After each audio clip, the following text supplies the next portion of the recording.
নমস্কার বন্ধুরা, সর্বাণী রান্নাঘরে আবারও চলে এসেছি নতুন একটা রেসিপি নিয়ে। আর আজকে আমি নিয়ে এসেছি সকালে বা বিকালে খাওয়ার জন্য ভীষণ মজাদার নাস্তা রেসিপি। আশা করি বন্ধুরা আজকের এই নাস্তা রেসিপি আপনাদের সবারই ভীষণ ভালো লাগবে। তাহলে চলুন বন্ধুরা দেখে নিন আজকে আমি কিভাবে মাত্র এক বাটি আটা আর একটা সেদ্ধ আলু দিয়ে এই নাস্তা রেসিপিটি বানিয়ে নিলাম। আপনারা ভিডিওটা প্রথম থেকে শেষ পর্যন্ত দেখতে থাকুন।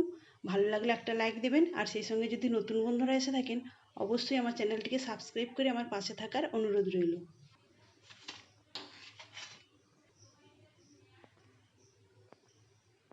আজকের রেসিপির জন্য আমি একটা বড় মিক্সিং বোলের মধ্যে নিয়ে নিয়েছি আটা।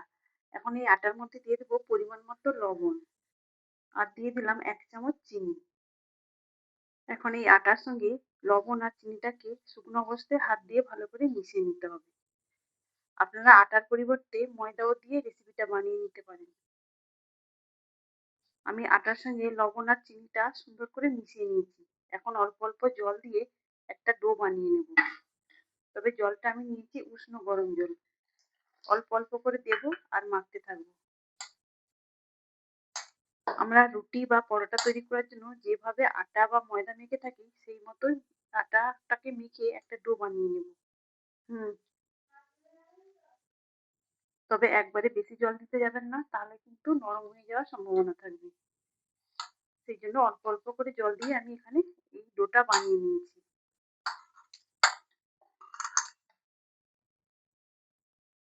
ডোটা মেখে নেওয়ার পর এখন হাতের মধ্যে নিয়ে নিয়েছি বেশ অনেকটা পরিমাণে রিফাইন্ড তেল। এখন তেলটাকে এই ডোটার মধ্যে দিয়ে দেব।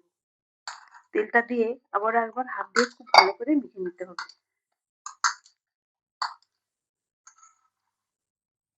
এই তেলটা দিয়ে মেখে নেওয়ার পর এটাকে রেস্টে রেখে দেবো 10 মিনিট। সেই ফাঁকে আমি একটা পুর বানিয়ে নেব।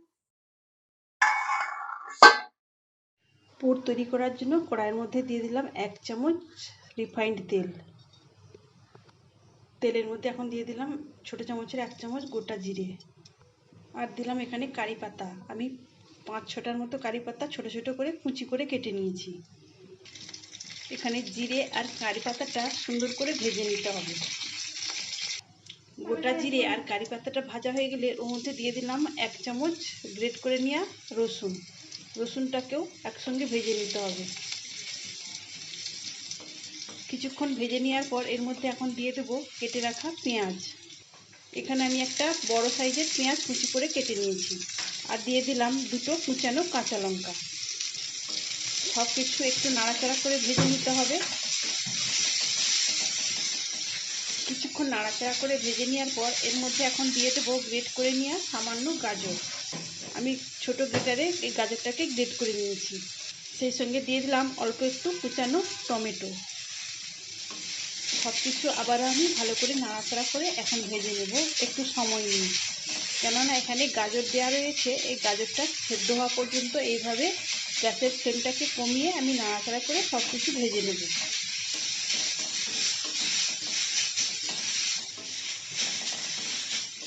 তবে আপনারা চাইলে আরও কিছু সবজি এর মধ্যে অ্যাড করতে পারেন।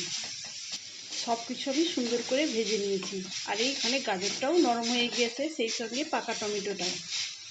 এখন আমি এর মধ্যে দেব অল্প একটু হলুদের গুঁড়ো, আর এখানে আমি 1 চামচের মতো দেব ম্যাগি মশলা।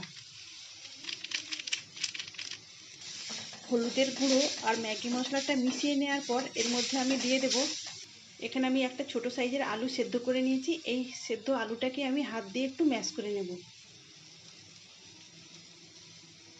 এইভাবে মানে আধ ভাঙা করে আমি আলুটাকে এর মধ্যে দিয়ে দেব। আমি কিন্তু এখনো পর্যন্ত লবণ ব্যবহার করিনি। এখন আমি দিয়ে দেব পরিমাণ মতো লবণ, আর দিয়ে দেবো এখানে 1/2 চামচ চাট মশলা। এখন সব কিছু আবারও ভালো করে মিশিয়ে আমি পুরটা রেডি করে নেব। তবে আপনাদের হাতের কাছে ধনিয়া পাতা থাকলে আপনারা দিতে পারেন। আমার কাছে এই মুহূর্তে নেই, তাই দিলাম না। সেই জন্যই আমি আগে কারি পাতা কুচি করে কেটে নিয়ে এর মধ্যে দিয়ে দিয়েছিলাম। এখানে চটপটা স্বাদের একটা পুর আমার রেডি হয়ে গেল। এখন এটাকে নামিয়ে নেব। এখন এই ডোটা খুব ভালো করে আরেকবার মেখে নিতে হবে। এভাবে মেখে নেওয়ার পর এটা থেকে এখন লেচি কেটে নেব। তবে খুব বড় বা খুব ছোট নয়, মিডিয়াম সাইজের আমি লেচিগুলো কেটে নেব।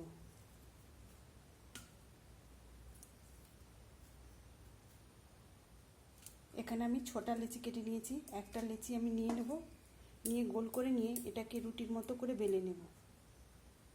তবে বেলে নেওয়ার জন্য অল্প একটু আমি ময়দা ছিটিয়ে দিলাম। আপনারা চাইলে আটাও দিয়ে এটা বেলে নিতে পারেন। এইভাবে আমি একটা রুটি বেলে নিয়েছি। রুটিটা খুব বেশি পাতলা আবার খুব বেশি পুরো নয়, মিডিয়াম সাইজের আমি রুটিটা বেলে নিয়েছি। এখন এই রুটির এক সাইডে তৈরি করে রাখা আলুর পুরটা আমি এইভাবে চাড়িয়ে নেব। খুব বেশি দিতে লাগবে না, 1 থেকে 1.5 চামচের মতো দিলেই হবে। তবে সুন্দর করে চাড়িয়ে নিতে হবে।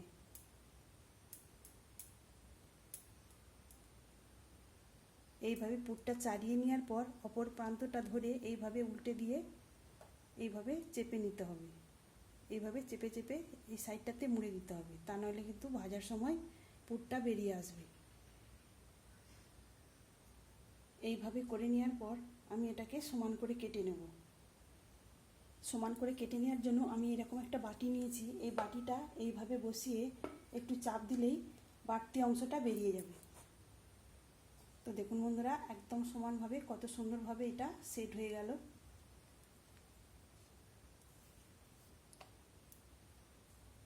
একই রকমভাবে আমি আবারও একটা রুটি বেলে নিয়েছি। এবার এর উপরে আমি পুরটা দিয়ে দেব। আজকের এই রেসিপিটা আপনারা সকালের ব্রেকফাস্টে এবং বিকালের জন্য বানিয়ে নিতে পারেন। খেতে ভীষণই মুখরোচক হবে। তাছাড়া আপনারা বাচ্চাদের স্কুলের টিফিনেও দিতে পারেন এইভাবে বানিয়ে। এইভাবে করে আমি মুখটা আবারও চেপে দিয়েছি, দিয়ে এটাকে সমান করার জন্য এরকম একটা বাটি বসিয়ে এইভাবে একটু চাপ দিয়ে এটাকেও একই রকমভাবে সাইজ করে নেব। তো দেখুন বন্ধুরা, কত সুন্দরভাবে এটাও আমি তৈরি করে নিয়েছি। একই রকমভাবে আমি বাকিগুলো এইভাবে পুর ভরে নেব। আমি এখানে এখন 3টেতে পুর ভরে নিয়েছি। এখন এগুলোকে ভেজে দেখিয়ে দেব।